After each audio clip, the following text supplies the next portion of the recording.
ঈমান যত বেশি হবে পাপ তত কম হবে, ঈমান যত কম হবে পাপ তত বেশি হবে।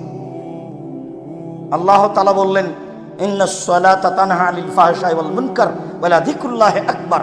নিশ্চয় সালাত মানুষকে অশ্লীল কাজ থেকে দূরে রাখে। আল্লাহ তাআলা বলেন, নিশ্চয় সালাত মানুষকে পাপের কাজ থেকে, অপছন্দ কথা ও কর্ম থেকে দূরে রাখে। তো একটা মানুষ সালাতও আদায় করে, জিনাও করে, একটা মানুষ সালাতও আদায় করে, বিড়ি তামাক জর্দাও খায়, তাহলে এটা কি করে হলো? পাপও করে, সালাতও আদায় করে, এটা কেমন হয়ে গেল না?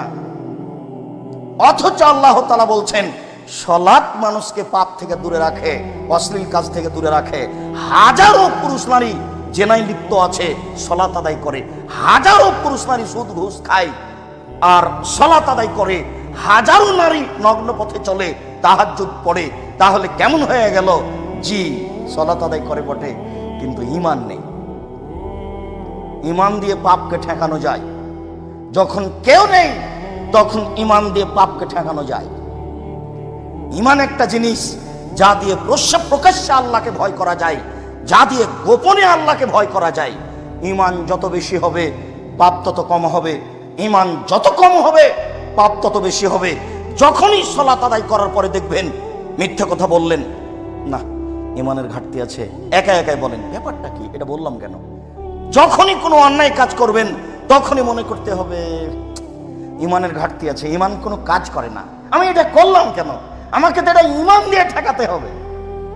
এখানে থেকে আমার হাত ধরে টানবে না, না না না না এটা করছো কেন, এইরকম তো হবে না।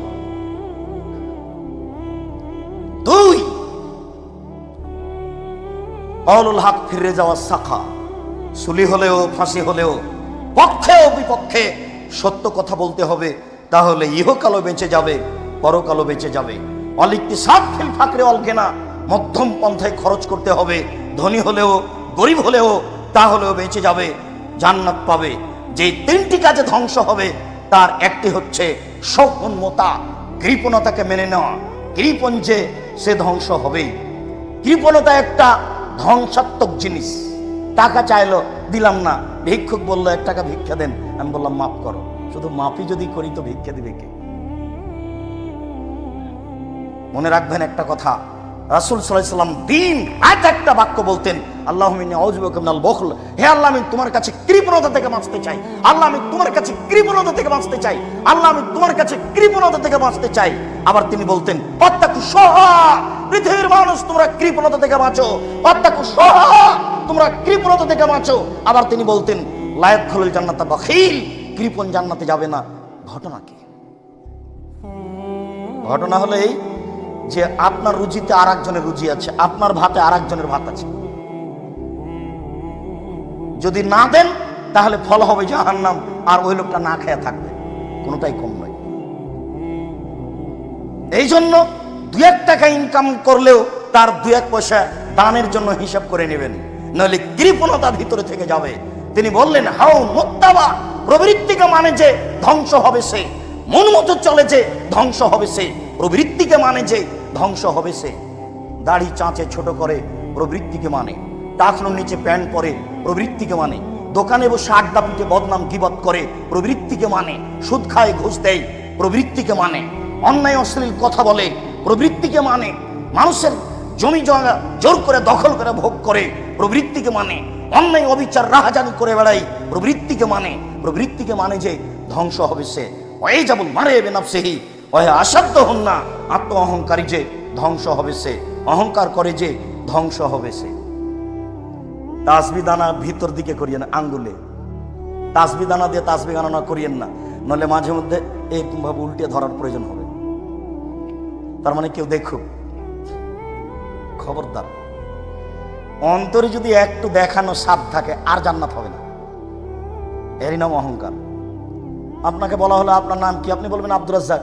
তো আলহাজ আব্দুর রাজ্জাক বললেন কেন? আমি তো আলহাজ জানতে চাইনি।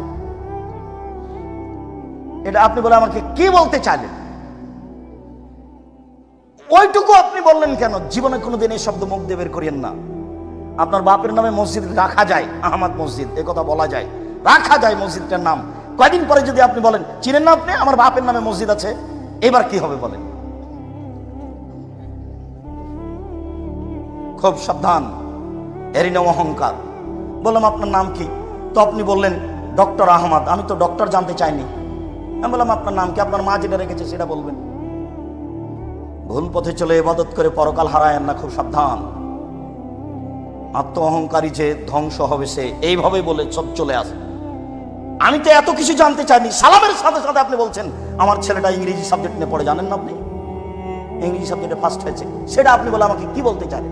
এটা কি দেখাতে চাচ্ছেন আপনি? খুব সাবধান সম্মানিত দ্বীনি মুসল্লি ভাই।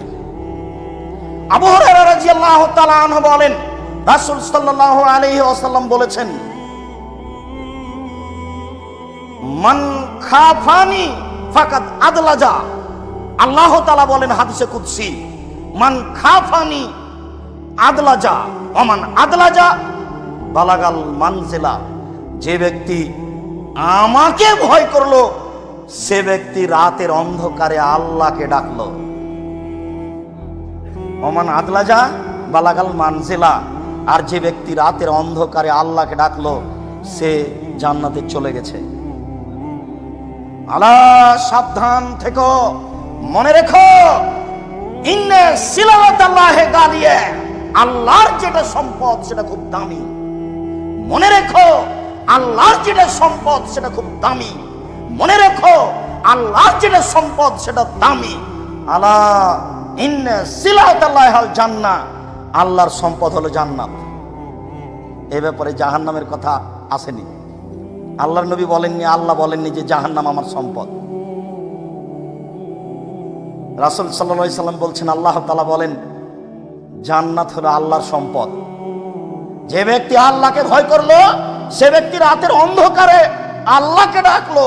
আর যে ব্যক্তি রাতের অন্ধকারে আল্লাহকে ডাকলো সে স্তরে পৌঁছে গেছে, জান্নাতে চলে গেছে। মনে রেখো আল্লাহর সম্পদ অতীব দামি। মনে রেখো আল্লাহর সম্পদ হচ্ছে জান্নাত। জান্নাতের আশায় দিন রাত কাটাতে হবে, কান্নাকাটি করে সময় কাটাতে হবে। যে কোনো মূল্যে আমাকে জান্নাত পেতেই হবে। এটাই হবে দিন রাতের চেষ্টা প্রচেষ্টা, কাজকর্মের ফলশ্রুতি এটাই হবে। সর্ব ধরনের কাজের লক্ষ্য উদ্দেশ্য হবে জান্নাত। আল্লাহ তুমি কবুল করো। আবু হুরায়রা রাদিয়াল্লাহু তাআলা আনহু বলেন, রাসূল সাল্লাল্লাহু আলাইহি ওয়াসাল্লাম বলেছেন, সাবাতুন ইযিল্লুহুমুল্লাহু তাআলা ফি জিল্লিহি ইয়াওমা লা জিল্লা ইল্লা জিল্লুহু। বিচারের মাঠে 7 শ্রেণীর মানুষ বিশেষ ছায়াতলে থাকবে। যেদিন আকাশে কোনো ছায়ার ব্যবস্থা থাকবে না, সূর্যকে নষ্ট করার পরে আবার মানুষের মাথার উপরে আনা হবে, তা থাকবে কা মেঘদারে মাইলিন, 1 মাইল উপরে। মানুষ থাকবে তার ঘামের মধ্যে।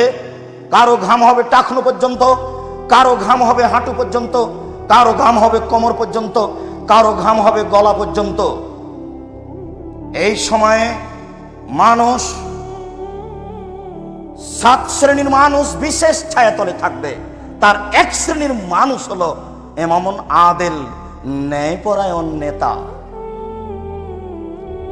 ন্যায়পরায়ণ নেতা হওয়া খুব বড় ভালো কাজ। হয় কে? 2 শাবুন নাশা ফি ইবাদাতিল্লাহ।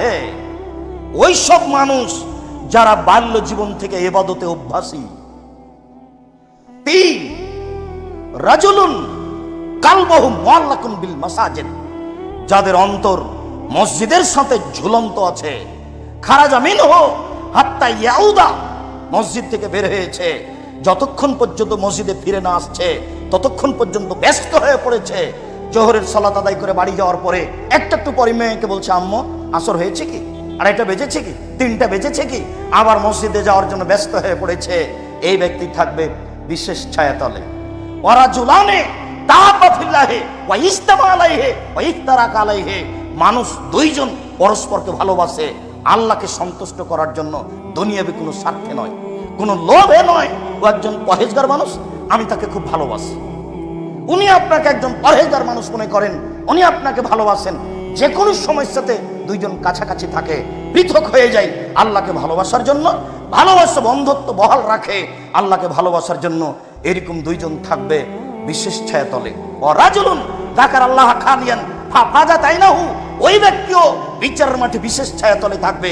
যে ব্যক্তি নির্জনে আল্লাহকে ডাকলো, কেউ নেই, আল্লাহকে ডাকতে গিয়ে ঝরঝর ঝরঝর করে 2 চোখের পানি ঝরতে লাগলো, এই থাকবে বিচারের মাঠে বিশেষ ছায়াতলে। সবাই মিলে কবরস্থানে গিয়ে হাত তুলে দোয়া করবেন, পাশে আর একজন থাকলে তো কাঁদতে পারবেন না, কেমন কেমন লাগবে। এই নীতি ভবিষ্যতে এই নীতিতে যাবেন না, একাই যাবেন। কিছুই যদি বলতে না পারেন তাহলে তো বলতে পারবেন আল্লাহ তুমি আমার বাপকে ক্ষমা করো। একটা মানুষ তার ভুল ত্রুটি থাকতেই পারে, এটাই যদি শতবার বলেন চোখের পানি ঝরঝর করে ঝরে, আপনি অনেক কিছু বলতে পারবেন, অনেক কিছু পাবেন। নির্জনে যদি কেউ আল্লাহকে ডাকে আর দুই চোখের পানি ঝরঝর করে ঝরে, এই মানুষ থাকবে বিচারের মাঠে বিশেষ ছায়াতলে। ওই ব্যক্তি থাকবে বিচারের মাঠে বিশেষ ছায়াতলে যাকে সম্ভ্রান্ত পরিবারের সুন্দরী মহিলা বলল তুমি জিনায় লিপ্ত হও, তখন ব্যক্তি বলল ইন্নী আখাফুল্লাহ, আমি আল্লাহকে ভয় করি। এই বলে সে অন্যায় লিপ্ত হলো না, এই ব্যক্তি থাকবে বিচারের মাঠে বিশেষ ছায়াতলে। ওয়া রাজুলুন তাসাদ্দাকা, ওই ব্যক্তি যে দান করলো, ফাআখফায়ে শিমালাহু মান ফাকা ইয়ামিনুহু মা তুনফিকু ইয়ামিনুহু, তার ডান হাত কি দান করলো এটা বাম হাতকে জানতে দিল না। গোপনে দান করলো, প্রকাশ্যে দান করা যায়, তবে গোপনে দান করলে বিচার মাঠে বিশেষ ছায়াতলে থাকার সুযোগ হবে বলে রাসূল সাল্লাল্লাহু আলাইহি সাল্লাম উল্লেখ করেছেন। আবু হুরায়রা রাদিয়াল্লাহু তাআলা আনহু বলেন রাসূল সাল্লাল্লাহু আলাইহি ওয়াসাল্লাম বলেছেন, আল্লাহ তাআলা বলেন হাদিসে কুদসি, লা আজমাউ আলা আবদি খাউফাইনে ওয়া আমিনাইনে, আমি আল্লাহ আমার কোন দাস দাসীর মাঝে, কোন পুরুষ নারীর মাঝে দুইটা জিনিস একত্রিত করব না, আল্লাহ ভীতি নিরাপত্তা, নিরাপত্তা আল্লাহ ভীতি, দুইটা একসাথে করব না। এই কথা বলার পরে তিনি বলছেন মান খাফানি ফিদ দুনিয়া আমানতুহু ইয়াউমাল কিয়ামা, যে ব্যক্তি আমাকে দুনিয়াতে ভয় করবে আমি বিচারের মাঠে তাকে নিরাপত্তা দিয়ে দেব। ওমান আমিনানি ফিদ দুনিয়া, যে ব্যক্তি দুনিয়াতে নিরাপদে থাকলো, আমাকে মনে করলো না, আমাকে হিসাব করলো না, আখাফতুহু ইয়াউমাল কিয়ামা, বিচারের মাঠে আমি তাকে ভীতির মধ্যে ফেলে দেব, তার বাঁচার পথ থাকবে না। সত্য সত্যই যদি বিচারের মাঠে নিরাপত্তা চাইতে হয়, পেতে হয়, তাহলে এখনই কান্নাকাটি করতে হবে। আব্দুল্লাহ ইবনে আব্বাস রাদিয়াল্লাহু তাআলা আনহু বলেন রাসূল সাল্লাল্লাহু আলাইহি ওয়াসাল্লাম বলেছেন আইনানে লা তামাসসুহুমান নার, দুই শ্রেণীর চক্ষু তাদেরকে জাহান্নাম স্পর্শ করবে না। দুই শ্রেণীর মানুষ তারা জাহান্নামে যাবে না, তাদেরকে জাহান্নাম স্পর্শ করবে না। এক, হারাসাত ফি সাবিলিল্লাহ, ওই চক্ষু ওই মানুষ যে আল্লাহর রাস্তায় পাহারা দেয়, আল্লাহর দ্বীনের ব্যাপারে দিন কাটায়, তাদেরকে জাহান্নাম স্পর্শ করবে না। ওয়া রাজুলুন ওয়া আইনুন বাকাত মিন খাশিয়াতিল্লাহ, ওই ব্যক্তি ওই চক্ষু যে আল্লাহর ভয়ে কাঁদে, যে আল্লাহর ভয়ে কাঁদে, তাকে জাহান্নাম স্পর্শ করবে না। মুআবিয়া ইবনে হাওদা রাদিয়াল্লাহু তাআলা আনহু বলেন রাসূল সাল্লাল্লাহু আলাইহি ওয়াসাল্লাম বলেছেন লা ইয়ালজার রাজুলুন নারা বাকা মিন খাশিয়াতিল্লাহ হাত্তা ইয়াউদাল লাবানু ফি জারে, যে ব্যক্তি আল্লাহর ভয়ে কাঁদে ওই ব্যক্তি জাহান্নামে যাবে না। গাভীর ওলান বাঁট থেকে দুধ বের করে ভিতরে ঢোকানো যেমন অসম্ভব, যে ব্যক্তি আল্লাহর ভয়ে কাঁদে তার জাহান্নামে যাওয়া ওই রকমই অসম্ভব। গাভীর ওলান বাঁট থেকে দুধ বের করে ভিতরে ঢোকানো যেমন অসম্ভব। গাভীর ওলান বাঁট বুঝিত, গাভীর বাঁট থেকে দুধ বের করে ভিতরে ঢোকানো যেমন অসম্ভব, আল্লাহর ভয়ে কাঁদে যে তার জাহান্নামে যাওয়া তেমনি অসম্ভব, মানে সে জান্নাতে যাবেই। জাবের রাদিয়াল্লাহু তাআলা আনহু বলেন রাসূল সাল্লাল্লাহু আলাইহি ওয়াসাল্লাম বলেছেন সালাসাতু ওয়ায়ুনিন লা তারাহুমান নার, তিন শ্রেণীর চক্ষু জাহান্নাম দেখবে না, তিন শ্রেণীর মানুষ জাহান্নামে যাবে না, তিন শ্রেণীর মানুষ জাহান্নাম দেখবে না, তিন শ্রেণীর চক্ষু জাহান্নামে যাবে না। এক, হারাসাত ফি সাবিলিল্লাহ, ওই চক্ষু ওই ব্যক্তি যে আল্লাহর ভয়ে কাঁদে। দুই, বাকাত মিন খাশিয়াতিল্লাহ, ওই চক্ষু ওই ব্যক্তি যে আল্লাহর ভয়ে কাঁদে। ওই ব্যক্তি এক, ওই ব্যক্তি যে আল্লাহর রাস্তায় পাহারা দেয়। দুই, ওই ব্যক্তি যে আল্লাহর ভয়ে কাঁদে। তিন, গাজাতান মাহারিমিল্লাহ, ওই চক্ষু ওই ব্যক্তি যে বেগানা অপর নারীকে দেখে চক্ষু নিচু করে, যে বেগানা অপর নারীকে দেখে চক্ষু নিচু করে, সে জাহান্নামে যাবে না, সে জান্নাতে যাবে। রাসূল সাল্লাল্লাহু আলাইহি সাল্লাম বলেছেন ইজমানুল সিত্তিন মিন আনফুসিকুম আজমুলাকুমুল জান্নাহ, তোমরা নিজে নিজে যদি ছয়টা জিনিসের জিম্মেদারি নিতে পারো তাহলে আমি মুহাম্মদ তোমাদেরকে জান্নাতে নিয়ে যাওয়ার জন্য জিম্মেদারি নিলাম। তার একটি হচ্ছে গুজ্জু আবসারাকুম চক্ষু নিচু করো, অপর নারীকে দেখে, বেগানা নারীকে দেখে চক্ষু নিচু করো। জান্নাতে নিয়ে যাওয়ার বিষয়টি আমার, কিভাবে নিয়ে যেতে হবে সেটা আমি দেখব। রাসূল সাল্লাল্লাহু আলাইহি সাল্লামকে বলা হলো, হঠাৎ যদি কোনো মহিলার উপরে চোখ পড়ে যায় তাহলে কি করতে হবে? তখন রাসূল সাল্লাল্লাহু আলাইহি সাল্লাম তাকে আদেশ করলেন, তুমি মুখটা ফিরিয়ে নিবা। বলেন আপনার মোবাইলের কি হবে, বলেন আপনার টিভির কি হবে, বলেন আপনার মহিলা স্কুলের শিক্ষকতার কি হবে, মহিলা কলেজের প্রিন্সিপালের অবস্থা কি হবে? 3 শ্রেণীর মানুষ জান্নাতে যাবেই। তার 1 শ্রেণীর মানুষ অপর নারীকে দেখে চক্ষু নিচু করে যে সে জান্নাতে যাবে, এবং তার ব্যাপারে জিম্মেদার রাসূল সাল্লাল্লাহু আলাইহি সাল্লাম। কিভাবে তাকে জান্নাতে নিয়ে যেতে হবে সেটা রাসূল সাল্লাল্লাহু আলাইহি সাল্লাম নিজে বুঝেন। আনাস রাদিয়াল্লাহু তাআলা আনহু বলেন, রাসূল সাল্লাল্লাহু আলাইহি ওয়াসাল্লাম বলেছেন, লাইসা শাইউন আহাব্বা ইলাল্লাহি মিন কাতরাতাইনি ওয়া সারাইনি। আল্লাহর নিকটে 2টি বিন্দু ফোঁটা যত প্রিয়, আল্লাহর নিকটে 2টি চিহ্ন দাগ যত প্রিয়, পৃথিবীর কোনো কিছু আল্লাহর কাছে তত প্রিয় নয়। কোন দাগ চিহ্ন আল্লাহর কাছে তত প্রিয় নয়। 2টি বিন্দু ফোঁটা আল্লাহর কাছে যত প্রিয়, 1 কাতরাতু দামিন মিন খাশিয়াতিল্লাহ, আল্লাহর ভয়ে 1 ফোঁটা চোখের পানি আল্লাহর কাছে যত প্রিয়, পৃথিবীর কোনো কিছু আল্লাহর কাছে তত প্রিয় নয়। 4 লক্ষ টাকা খরচ করে হজ করা কাজটি আল্লাহর কাছে যত প্রিয়, আল্লাহর ভয়ে 1 ফোঁটা চোখের পানি তার চেয়ে লক্ষ কোটি গুণ বেশি প্রিয়। কোটি টাকা দান করা কাজটি আল্লাহর কাছে যত প্রিয়, নির্জনে আল্লাহর ভয়ে 1 ফোঁটা চোখের পানি ফেলা তার চেয়ে লক্ষ গুণ বেশি প্রিয়। রমজান মাসে সিয়াম থাকা কাজটি যত প্রিয়, আল্লাহর ভয়ে 1 ফোঁটা চোখের পানি ফেলা আল্লাহর কাছে তার চেয়ে অনেক অনেক অনেক বেশি প্রিয়। ওয়া কাতরাতু দামিন তুরাকু ফি সাবিলিল্লাহ, আল্লাহর ভয়ে আল্লাহর রাস্তায় 1 ফোঁটা রক্ত প্রবাহিত করা আল্লাহর নিকটে অতি প্রিয়। ওয়ামালা সারানে, তারপর 2টি চিহ্ন, 2টি দাগ। আসারুন ফারিজাতিন মিন ফারাইজিল্লাহ, আল্লাহর ইবাদত বন্দেগী করতে করতে কপালের দাগ, পায়ের দাগ, হাঁটুর দাগ, বসে থাকতে থাকতে টাকনুতে দাগ হয়েছে, এই দাগ, এই চিহ্ন আল্লাহর কাছে যত প্রিয়, পৃথিবীর কোনো কিছু আল্লাহর কাছে তত প্রিয় নয়। ও আসারুন ফি সাবিলিল্লাহ, আল্লাহর পথে নেমে গিয়ে হাত কেটে গেছে, পেট ফেটে গেছে, পা কেটে গেছে, ফেটে গেছে, এই দাগ, এই চিহ্ন আল্লাহর কাছে যত প্রিয়, পৃথিবীর কোনো কিছু আল্লাহর কাছে তত প্রিয় নয়। সম্মানিত মুসল্লি, দিনী ভাই, 4টে জিনিস রাসূল সাল্লাল্লাহু আলাইহি সাল্লাম উল্লেখ করেছেন।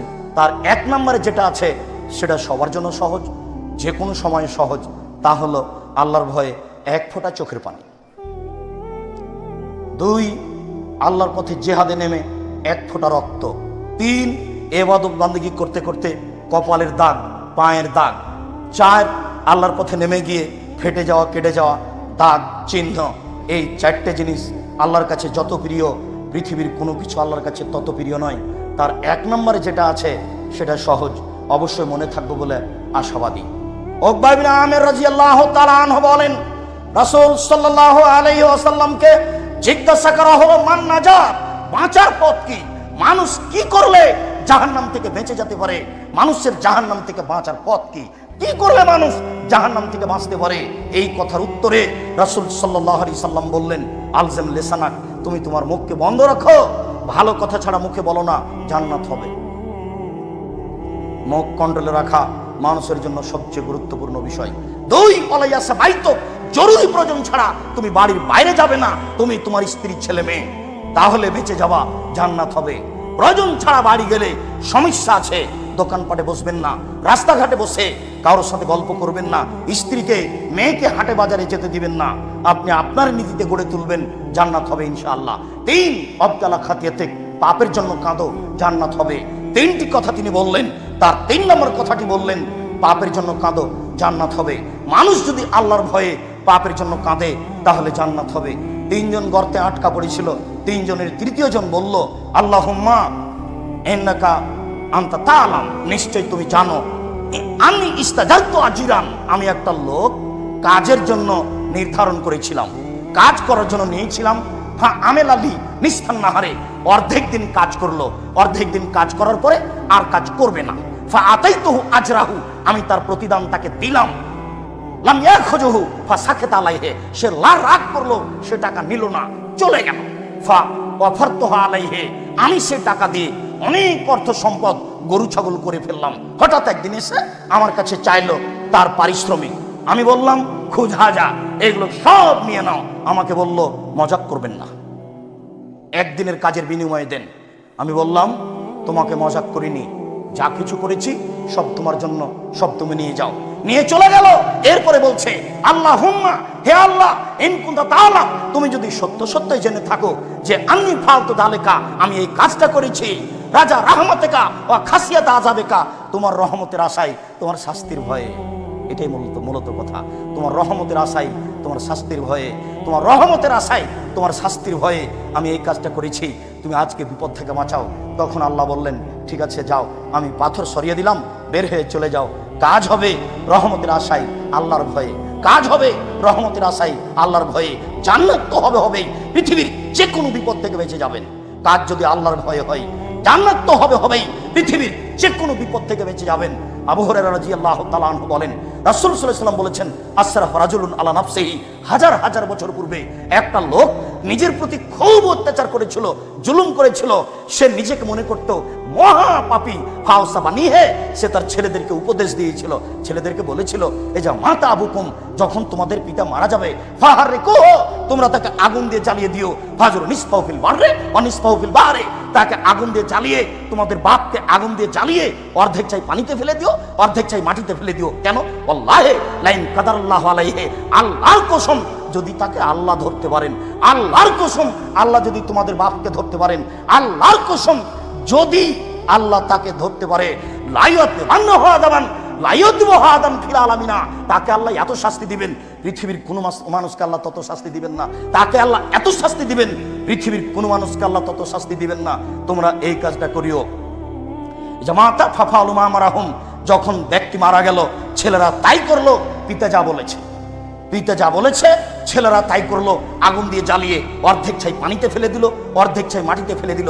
ফামারাল্লাহুল বাহরা ফাজামা বাইমা ফিহি, আমারাল বাররা ফাজামা বাইমা ফিহি, আল্লাহ সাগরকে বললেন সাগর ছাইগুলি জমা করে দাও।